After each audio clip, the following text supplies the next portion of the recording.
Hai hai hai.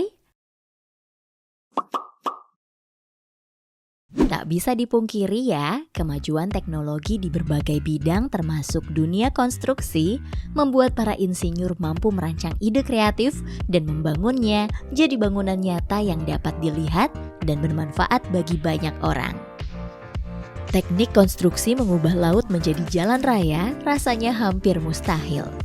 Namun sejak keberhasilan Belanda pada abad ke-10 mengubah daerah Amsterdam yang dulunya merupakan kawasan sungai yang sangat luas lalu menjadi daratan baru adalah titik awal ilmu baru perkembangan konstruksi modern.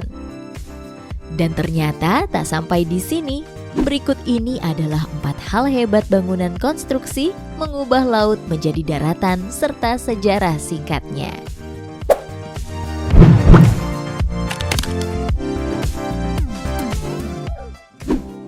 1. Land Carrying. Di bumi yang kita tempati saat ini, wilayah daratan hanya 30% saja, sedangkan 70% lagi adalah wilayah lautan. Pada tahun 1953, peristiwa banjir besar melanda Provinsi Zeeland dan Zuid Belanda. Pada saat itu, 2 juta orang terendam banjir, sedangkan puluhan ribu orang hidup terlantar. Fakta inilah yang mengubah alih fungsi lautan untuk dijadikan alternatif konstruksi, salah satunya adalah Land Carrying. Land Carrying merupakan infrastruktur dengan teknologi penghalang gelombang badai dan gelombang air laut agar tidak mampu memasuki daratan. Land Carrying terletak di Nieuwe Waterworks, Belanda. Bangunan Land Carrying dibangun dari tahun 1991 hingga 1997. Infrastruktur ini terdiri dari 2 pintu ayun besar yang berfungsi menahan air laut. Panjang masing-masing pintunya setara dengan tinggi Menara Eiffel, dengan berat hampir 4 kali lipat dari Menara Eiffel. 2 pintu besar ini terdiri dari ruas baja yang memiliki panjang masing-masing ruas 210 meter dan tinggi 22 meter. Kedua pintu ini dapat bergerak sejauh 237 meter dengan gerakan mengayun. Sistem kerja Land Carrying cukup sederhana. Ketika merasakan gelombang badai dan air laut naik sekitar 3 meter, maka pintunya akan tertutup rapat. Sedangkan saat air laut dalam keadaan normal, pintu Land Carrying akan terbuka selebar 360 meter agar bisa dilewati kapal. Proyek pembangunan Land Carrying ini merupakan satu-satunya struktur bergerak terbesar di dunia, menyaingi teleskop Green Bank di Amerika Serikat dan ekskavator Bagger 288 di Jerman. 2. Jembatan Øresund. Pada tahun 1995, proses pembangunan jembatan Øresund dimulai.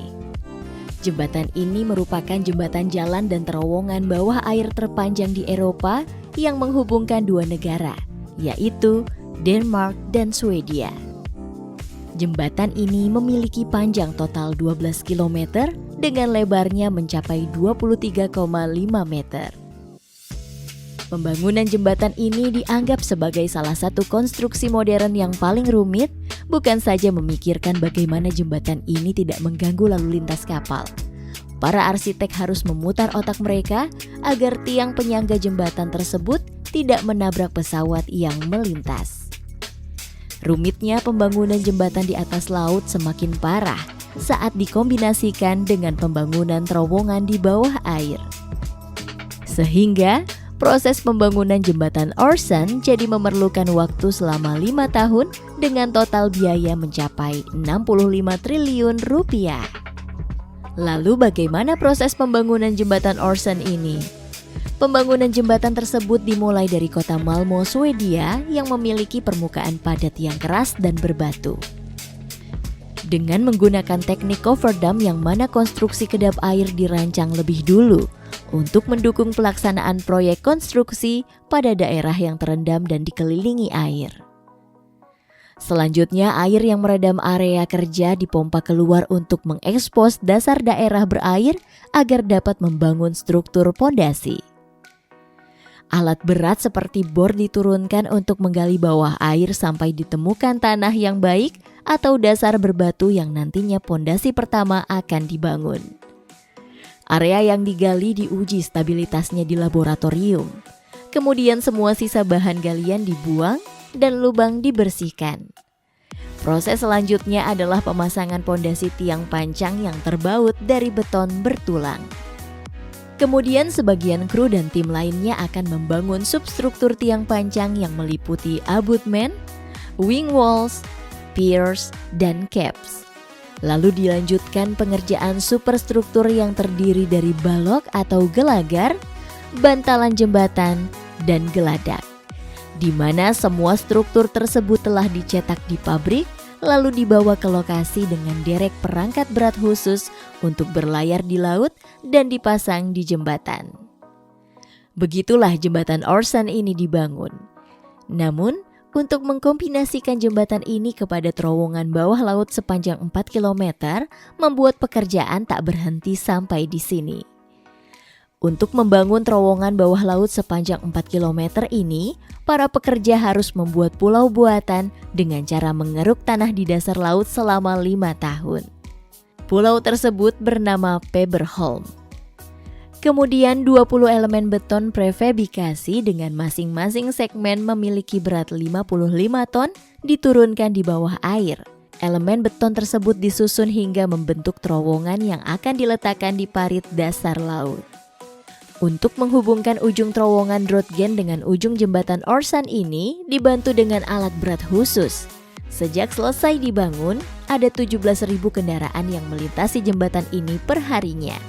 Sementara tarif melintasi jembatan ini mencapai 54 euro atau setara Rp924.000. 3. Polderbemster. Polderbemster merupakan mahakarya perencanaan kreatif mengubah danau jadi daratan yang paling sukses di dunia. Proyek ini dimulai pada abad ke-17 di Belanda, namun pada saat itu air mengancam kota-kota besar di sana. Belum lagi krisis lahan di Belanda yang mau tidak mau membuat mereka nekat mencoba untuk mengeringkan danau Bemster menjadi daratan. Akhirnya dengan bantuan 1.607 investor swasta, dibangun sebuah tanggul kokoh sepanjang 42 km di sekitar danau tersebut dan sebuah kanal cincin dibangun setinggi 1 meter, lalu ada 43 kincir angin yang memompa air di danau tersebut setiap harinya. Selama 3 tahun dipompa, air di danau Bemster tersebut kering, yang kemudian lahan tersebut beralih fungsi jadi daratan seperti ladang, pemukiman warga, jalan, kanal, dan tanggul. Sejak 1999, seluruh kawasan Polderbemster telah masuk dalam daftar warisan budaya dunia UNESCO. 4. Ilaucines. Ilaucines merupakan salah satu karya di bidang konstruksi yang cukup sukses mengubah sungai menjadi pulau buatan di Saint-Paris. Pulau ini dibuat pada tahun 1827 untuk melindungi jembatan bernama Pont de Grenelle. Pulau tak berpenghuni ini memiliki panjang 850 meter dan 11 meter pada titik lebarnya, menjadikannya pulau terbesar ketiga di Paris. Jalan setapak dengan deretan pohon membentang di sepanjang pulau. Sejak 2012, pulau ini memiliki fasilitas publik seperti ruang olahraga umum dengan sepeda dan dinding panjat. Salah satu ikon utama yang terkenal dari Ilaucines adalah replika patung Liberty yang menghadap ke arah patung Liberty asli di New York. Siapa yang menyangka bahwa kawasan laut dan sungai tersebut bisa disulap menjadi daratan dan berfungsi sangat maksimal bagi manusia. Kira-kira bagaimana menurut kalian guys? Tulis di kolom komentar and see you next video. Bye-bye.